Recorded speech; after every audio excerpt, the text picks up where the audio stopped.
It was 2018, and I just matched with Jake on Tinder. He was charming, a bit cocky, but his nerdy love for horror movies won me over. I'm a huge fan of the Conjuring series, so when he suggested seeing The Nun on opening night at a small theater in Boise, Idaho, I agreed. We met at a Starbucks, drove to the theater, and grabbed popcorn and hot dogs. Jake insisted we skip drinks, said bathroom breaks ruin movies. I laughed it off, though it felt oddly intense. We snagged seats in the back row of the nearly empty theater. Jake was pessimistic about the movie, saying it'd suck but promising to make it memorable. I figured he meant flirting or sneaking kisses. As the lights dimmed, we shared popcorn, hands brushing, a spark igniting.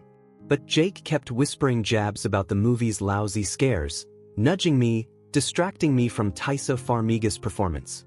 Halfway through, he told me to look down. A cold prickle ran up my spine. He was holding a massive hunting knife, its tip pressed lightly against my side. "Move or scream and it goes in," he whispered, voice calm. "Just watch the movie." My heart pounded, terror choking me. I sat frozen, trembling as he made goofy comments about the film, acting like nothing was wrong. I stifled sobs, afraid to disagree, my mind racing with scenarios. Would he stab me when the credits rolled? The movie ended. The lights came up. I braced myself, but then I saw it. The knife had Rob Zombie's Halloween branded on the handle, a prop. Jake grinned. "Didn't I make it scarier?" he said, thinking I'd love the prank. Rage boiled over. I threw the popcorn in his face, stormed out, and told the manager, a friend, who called the cops. Jake got a slap on the wrist for causing distress. The prop knife weakened the charge. I got a restraining order, but the real twist? A year later, I heard Jake pulled the same stunt on another date. Only this time, the knife wasn't a prop. In 1991, I went to see The Silence of the Lambs alone at a crowded theater in Tulsa, Oklahoma, after my friend bailed. The place was packed, and I squeezed past muttering moviegoers to my seat. The guy next to me wore a heavy coat and a trilby hat, reeking of body odor. I apologized for bumping him, hearing a faint grunt. I buried my nose in my popcorn, trying to ignore the smell. The movie's tension gripped me, but I kept feeling the guy's shoulder brush mine. I nudged him back, assuming he was dozing, maybe snoring faintly. I focused on Hannibal Lecter, eating my nachos, sipping my soda, relieved I didn't need a bathroom break in the packed theater. As the credits rolled, I stayed seated, waiting for the crowd to thin. The guy hadn't moved. I tapped his shoulder. "Hey, you okay?" His body slumped sideways, hat falling off. In the rising lights, I saw his gray, lifeless face. He was dead, stone cold. I screamed, drawing stares. The cops later said it wasn't suspicious, likely an overdose from the previous showing. Gas escaping his bloated body caused the grunts and vibrations I'd felt. I'd sat next to a corpse for 2 hours. The twist? They found a note in his pocket, "Silence my lambs." He'd chosen the Silence of the Lambs to die too, and no one noticed him for 3 showings until me. In 1997, I took my girlfriend Jessica to see Scream at a nearly empty theater in Austin, Texas, a few weeks after its release. We were college freshmen, and horror movies were our excuse to get cozy. We grabbed popcorn and soda, settled in, and started making out during the slower scenes. But a guy a few rows ahead, let's call him Mitch, kept yelling at the screen, ranting about how the movie disrespected horror. Another guy, Steve, sitting next to him, snapped, "Shut up, man." Mitch, a hulking 6-foot, 300-pound dude, flailed his fists, shouting back. Jessica cowered, gripping my arm. The argument died down briefly, but Mitch stood up during a later scene, screaming at Wes Craven's meta-nonsense. Steve, a scrawny 5 feet 6 inches guy with long hair, stood too, poking Mitch's chest. "Sit down, buddy." I bet Jessica that Mitch would back off. Wrong. Mitch roared, grabbed Steve's finger, and snapped it with a sickening crack. Then he tackled Steve into the aisle, pummeling him, blood spraying as he ranted about horror's integrity. I started toward them, ignoring Jessica's pleas, when a woman, Venus, I later learned, vaulted over seats like an Olympian. An off-duty detective, she maced Mitch, kicked him off Steve, and zip-tied him. Steve had broken teeth but survived. We got refunds, but the twist? Venus told me later Mitch had a history of violent outbursts at theaters, always triggered by disrespectful horror films. In 2018, I worked as a cleaner at a theater in Memphis, Tennessee. After a midnight showing of Hereditary, I was alone, sweeping up popcorn and soda spills in the dim light. The theater was creepy at 2 a.m., shadows dancing in the half-lit auditorium. I heard a skittering sound near the front row, like someone crawling fast. My heart skipped. Anyone there? I called. Silence. I kept cleaning, but then I heard popcorn crunching in aisle E. A soda cup flew across the room, landing with a thud. I froze, gripping my grabber claw. A shadow darted over the seats near the screen, low and human-shaped. My stomach churned. I crept toward the exit, but my shoe stuck in a sticky spill, making a loud squelch. The skittering stopped, then started again, closer. In the gloom, I saw her, a thin, filthy teenage girl, crawling commando style, mustard and ketchup smeared on her face. She'd been eating floor scraps. She leaped over seats, charging me, yelling in a language I didn't understand. I froze, pity mixing with fear. She tackled me, not to hurt but to escape. I pointed to a popcorn pile, yelling, "Eat it!" She dove for it, and I gestured to the exit. She grabbed a handful and fled. The twist? 2 years later, I saw her again with a shady guy. I never reported her, but I wonder if I sent her back to something worse than the theater floor.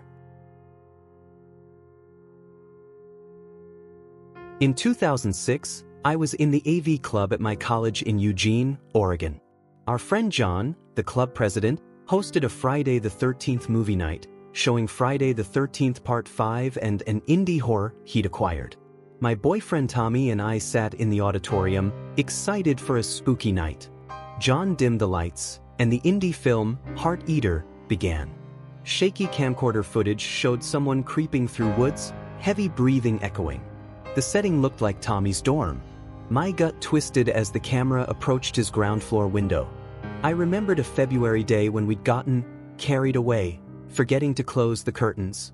The film showed us blurred faces, but our bodies clear, distorted to look monstrous.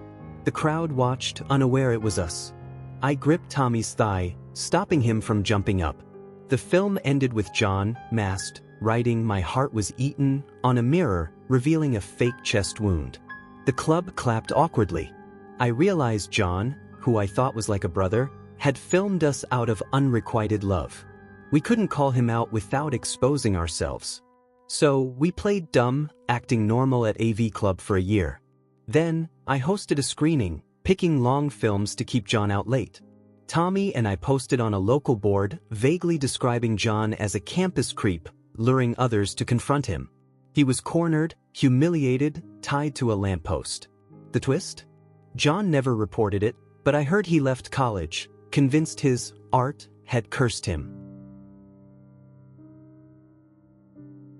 In 2023, I took my kids to a theater in Phoenix, Arizona, to see Shazam! Fury of the Gods. They were grumpy, expecting Captain Marvel. The movie was dull, and some teens near the front were loud, phones glowing. I didn't mind much, but a woman, maybe 50, with a younger guy, snapped. She vaulted over seats, screaming, "Shut up," at the teens.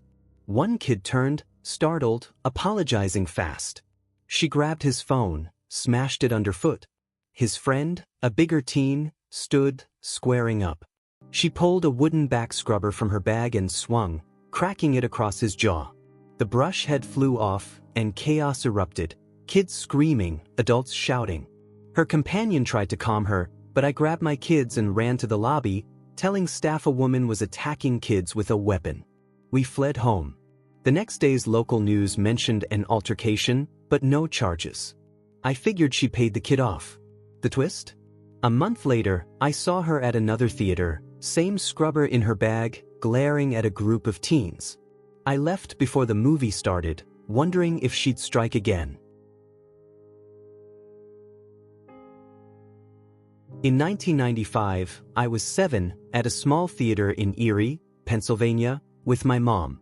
Before the movie started, I needed the bathroom but didn't want to bring my popcorn and soda. Mom was chatting with a staff friend, so I waited near the corridor to the restrooms. A tall man in a dark green raincoat, maybe in his 50s, walked past and entered the women's bathroom. It felt wrong. I told Mom, who grabbed a female employee. She checked the women's bathroom, empty. The men's was too. I swore I'd watched the door. He hadn't left. The employee thought I was mistaken, but I knew what I saw. The movie started, but I kept glancing at the corridor, expecting him to reappear. He didn't. Years later, the theater's ceiling collapsed during a showing, revealing a huge crawl space. No one was hurt, but I learned it was poorly built. I'm convinced that man climbed into the ceiling through a vent, hiding for who knows. The twist? A local legend says a worker disappeared in that theater in the 80s, last seen near the bathrooms. Some say he's still up there watching. In 1999, I went with my friend Lisa to see The Sixth Sense at the Millfield Bijou in Ohio. The old theater's balcony was closed, marked "No Entry." We sat in the middle, munching Sour Patch Kids. As the lights dimmed, I heard a creak from the balcony, like someone pacing. I brushed it off, but the sound persisted, growing rhythmic. During a quiet scene, I saw a tall, still silhouette in the balcony, watching us. My heart raced. I whispered to Lisa, who saw it too. The figure tilted its head, locking onto me. The movie's tension amplified my fear, but no one else noticed.